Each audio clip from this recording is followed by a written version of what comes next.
Jungle.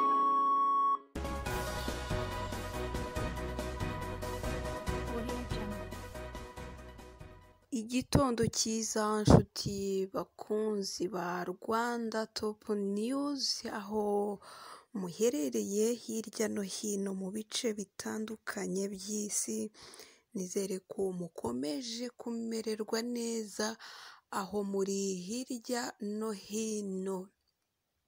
Iyi ngiyi ni Rwanda Top News nk'uko mumaze kubimenyera, ikaba ari ya cano nziza, cano ibagezaho amakuru atandukanye aba avugwa hirya no hino mu bice bitandukanye, byaba mu gihugu cyacu cy'u Rwanda ndetse n'ibindi bihugu bigiye bitandukanye bigize uyu mubumbe wacu w'isi dutuye. Ni ukuvuga imigabane yose igize isi turayizenguruka kugira ngo tumenye amakuru aba arimo kuhavugwa.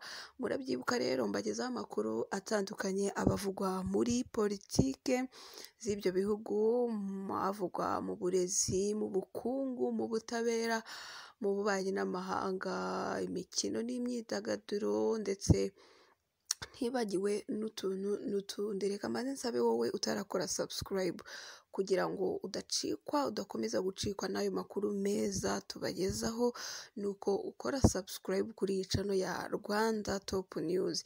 Gukora subscribe rero ni gute? Urareba hepfo gato y'iyi video, hanyuma urabona iburyo, mu nguni y'iburyo ahanditse subscribe cyangwa se s'abone mu ibara ritukura, hanyuma ukandeho. Numara gukanda urahita ubona akantu kameze nk'inzogera, akantu k'inzogera gatoya, hanyuma nako uhite ugakandaho, ubundi tujye twibanira ibihe byose, amakuru yacu ahita akugeraho uko tuyashyizeho. Bashimire cyane rero mwebwe mwamaze gukora subscribe kuri iyi channel, muri abantu b'agaciro kuri twebwe, muri abantu b'ingenzi, kuko ni mwebwe mutuma dukomeza gukora, tugakora aya makuru meza, aya makuru acukumbuye kandi abasesenguye, ndetse tukayabagezaho akiri amakuru mashyashya, nta handi ushobora kuyasanga.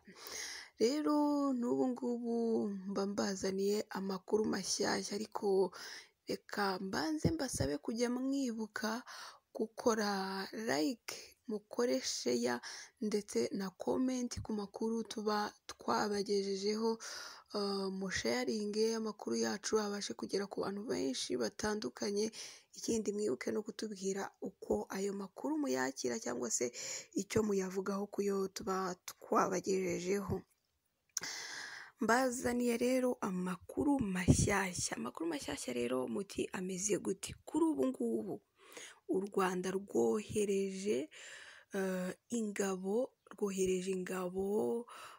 z'u Rwanda nyine mu gihugu cya Centrafrica, bazohereje rero igitaraganya kubera impamvu ngiye kubabwira.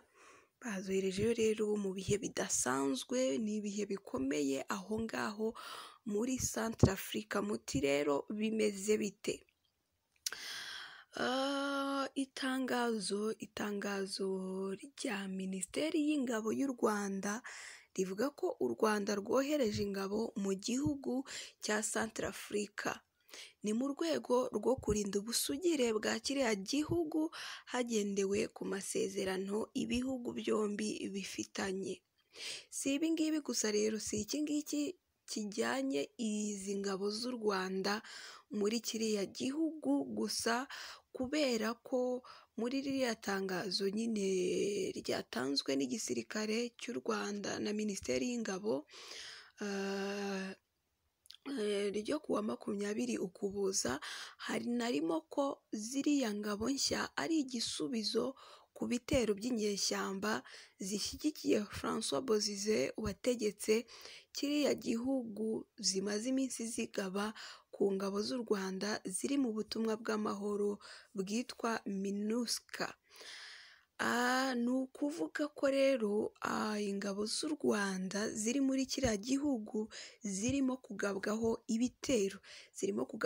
ibitero n'inyeshyamba zo muri kiriya gihugu zishyigikiwe n'uwigeze kuba perezida wacyo ari we Francois Bozize. Akazi rero kajyanye ziriya ngabo z'u Rwanda akandi kazi ni ugufasha ko amatora ateganyijwe muri kiriya gihugu azaba kandi akagenda neza tariki ya 27 Ukuboza umwaka wa 2020, zabyumvikanyeho rero mu masezerano agiye kumara hafi imyaka 2 yabaye hagati ya guverinoma n'imitwe y'inyeshyamba. U Rwanda nicyo gihugu cya mbere gifite ingabo nyinshi mu butumwa bwo kugarura amahoro muri Centrafrica, buhuza Afurika yunze ubumwe na UN ariyo MINUSCA, bukaba rero bwaratangiye muri 2014. Leta ya kiriya gihugu ishinja Francois Bozize gushaka guhirika ubutegetsi akoze kudeta nyuma y'uko inyeshyamba zimushyigikiye zishyize hamwe zikaba ziri mu mujyi wa Bosebele zerekeza mu murwa mukuru wa Bangui. Umwuka mubi rero w'intambara wazamutse cyane ubwo urukiko rwanze kwemeza kandidatire ya Bozize mu bahatanira kuyobora kiriya gihugu. Francois Bozize rero akaba yarabaye perezida w'inzibacyuho muri Centrafrica kuva muri 2003 kugeza muri Werurwe 2013. Ngiyo impamvu nyamukuru ijyanye igitaraganya byihutirwa izi ngabo z'u Rwanda muri Centrafrica, nuko ingabo z'u Rwanda ziriyo ziri kugabwaho igitero n'inyeshyamba za Francois Bozize. Izi rero zigiyeyo zikaba ari nk'izigiye gutabara bagenzi bazo bariyo, kugira ngo nyine babashe kugarura umutekano muri icyo gihugu, kuko murabyumva namwe ko bugarijwe n'izo nyeshyamba kandi bari mu butumwa bwo kugarura amahoro. Aba rero boherejweyo bakaba ari abo kubunganira, ndetse bakaba bagiye no gucunga umutekano, bakaba bagiye gufasha mu matora. Ayo matora rero akaba ateganyijwe ku itariki 27 z'uku kwezi. Murumva ni iminsi 2 nyuma ya Noheli. Urumva rero ko izi ngabo byari ngombwa ko zigenda kubungabunga y'amahoro, cyane ko ibintu bitanifashe neza. Murumva ntiwamenya icyo izo nyeshyamba ziteganya gukora, cyane ko zishyigikiye uyu Francois Bozize wangiwe kandidatire y'amatora, kandi amatora akaba ateganyijwe ku itariki 27 z'uku kwezi, nk'uko rero byemejwe mu masezerano ku mpande zombi. Nguko rero uko ibintu bimeze, nguko uko byifashe. Ubu rero ingabo z'u Rwanda zikaba zoherejweyo kugira ngo umutekano ube wabasha kugarurwa muri icyo gihugu. Nguko rero bakunzi bacu, ngayo amakuru y'aka kanya. Aya makuru y'aka kanya twari tubafitiye.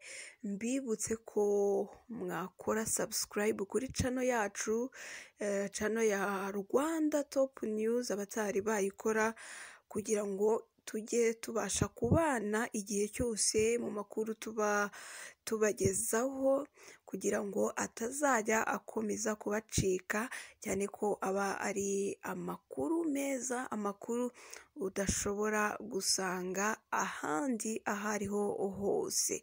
Reka rero nanabashimire kuba mwabanye natwe muri aya makuru, ndetse nanabararikire gukomeza gukurikira andi makuru tugenda tubagezaho mu masaha ari imbere.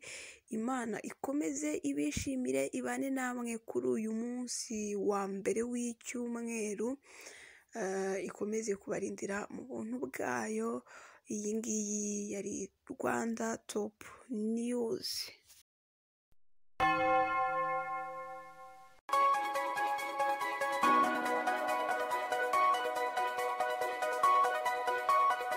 Audio Jungle.